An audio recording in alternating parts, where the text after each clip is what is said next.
Desperation, depression, financial ruin, some of the words used to describe the current situation facing former workers of Fly Jamaica. Now, the workers are begging the authorities to help them get what's due to them from the airline, which has been grounded since March. More in this report. While the future of problem-plagued Fly Jamaica Airways seems dim, the former workers say their lives are currently in shambles. After several months without pay and a general announcement of redundancies in March, they say they've been left in limbo. To date, we have not received a redundancy letter from the company giving us the indication as to what we are entitled to. Nothing. Nothing has been said to us in terms of what is owed to us and where we're going. The workers, who did not want to be identified, said that also means no salaries for up to 7 months for some.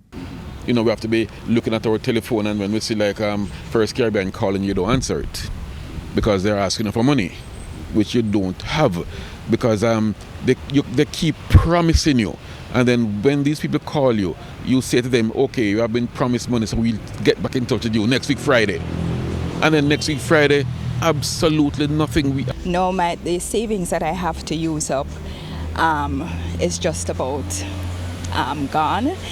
I have to have someone to help me out with the payment of my rent at the end of each month. As a matter of fact, I don't know how next month's rent, next month's rent is going to be paid.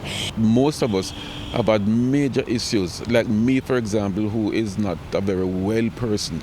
Medical is nowhere. I cannot afford my medication. I just can't, because I don't have a health card anymore. The staff say after they received the general redundancy letter in March, they wrote the airline CEO, Captain Ronald Reese, questioning specifics about when outstanding salaries will be paid, the redundancy packages, and other monies owed. That would have been the final letter to them, indicating that the staff needed a response by April 22nd or April 24th, thereabouts.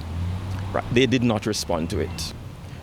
We also wrote the Ministry of Labour, asking them to intervene on our behalf to see if they could get something done. Again, nothing has been said to us from that angle.